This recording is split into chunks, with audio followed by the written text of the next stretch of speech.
Pemirsa, suasana haru dan isak tangis mewarnai keberangkatan ratusan jemaah calon haji di Tangerang dan Karawang pagi tadi. Jemaah calon haji berpelukan dan juga berpamitan kepada keluarga untuk beribadah di Tanah Suci Mekah dan juga Madinah selama sekitar 40 hari.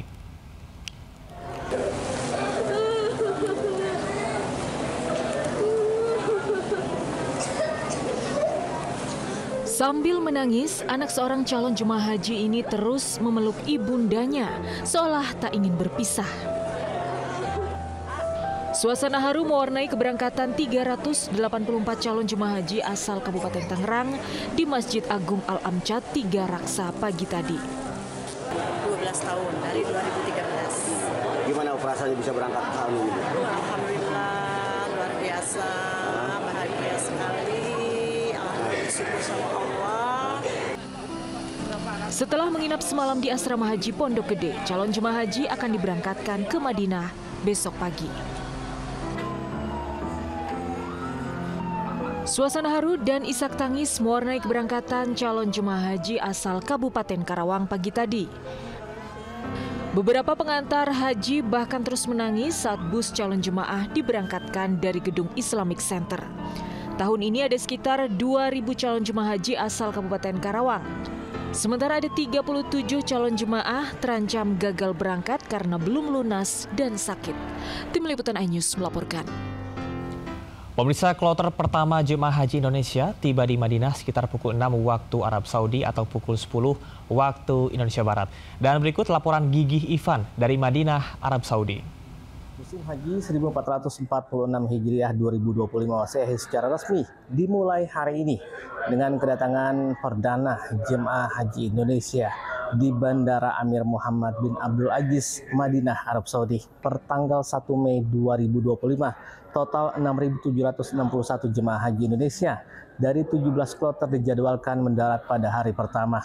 Secara keseluruhan ada 17 penerbangan yang melayani kedatangan jemaah haji Indonesia pada hari ini. Seluruh jemaah yang datang pada hari pertama akan disebar di berbagai hotel di wilayah Markaziyah, Samariyah, Janubiyah, dan Gorbiyah. Kedatangan jemaah menjadi momen penting sekaligus barometer kesiapan layanan haji tahun 2025. Dari Madinah, Arab Saudi, Gigih Ivan melaporkan. Pemirsa, pendidikan menjadi faktor penting dalam lingkungan sosial untuk mendukung keberlangsungan belajar. Monica Kezia Sembiring, Miss Indonesia 2024, memberikan hadiah kepada anak-anak di Kampung Ciseke. Monica juga memberikan semangat kepada siswa sekolah dasar. Dan berikut Diary Miss Indonesia. Ini berharap peduli dengan pendidikan, Monica Sembiring membawa sejumlah tas untuk dibagikan kepada anak-anak di Kampung Ciseke pada Rincang, Kabupaten Serang, Banten. Miss Indonesia 2024 ini berharap bisa meningkatkan semangat serta meringankan beban anak-anak.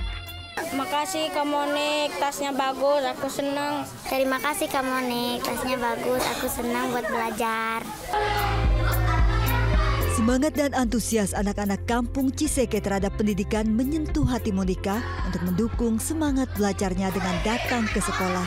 Saya sangat kaget dengan antusias anak-anak di sini, semangat belajar mereka yang sungguh sangat tinggi.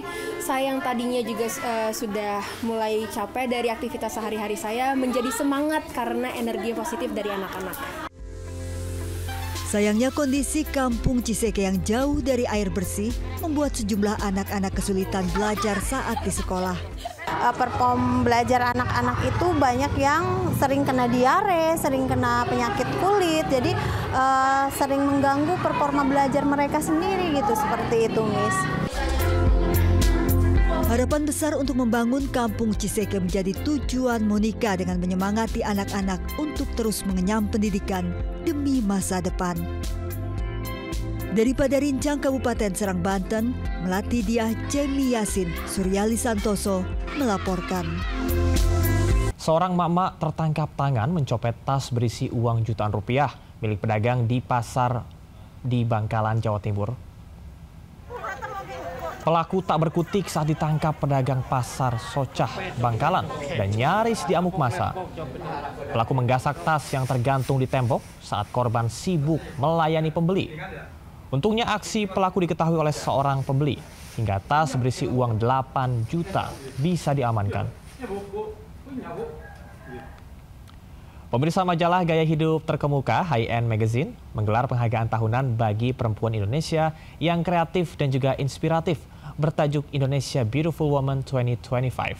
Dan 14 sosok perempuan dari berbagai bidang berhasil meraih penghargaan bergengsi ini.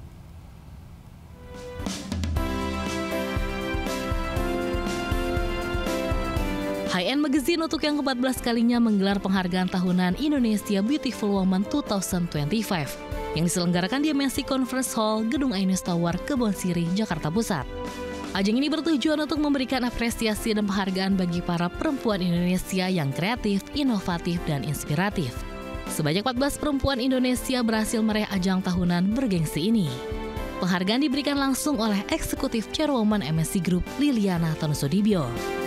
Penekanannya tentunya kita pada saat tim memilih itu kan kita kurasi ya. Jadi ada semuanya dilihat backgroundnya, dan penekanannya tentunya perempuan-perempuan yang kita pilih itu adalah mempunyai background yang mempunyai prestasi. Pertama prestasinya ada, terus dan mereka memberikan kontribusi kepada sesama dan juga mempunyai empati biasanya. Dan yang pasti semoga ini menjadi inspirasi juga untuk perempuan-perempuan di Indonesia. Dalam acara ini, High End Magazine juga menghadirkan talk show yang menampilkan perempuan inspiratif seperti Shandy Aulia, Ruth Sahanaya, Monica Kezia Sembiring, dan Devi Anastasia yang bercerita tentang pengalaman dan pencapaian hidup mereka menjadi perempuan yang kreatif, inovatif, dan inspiratif. Dari Jakarta, Muharlin, Rizky Julianto, dan Irian Syah Wahyudi, iNews melaporkan. Dongsung Chemical meresmikan pabrik poliuretan terbesar di Asia Tenggara yang berbasis di Karawang, Jawa Barat. Nilai investasi pabrik kimia ini mencapai lebih dari 1,5 triliun rupiah.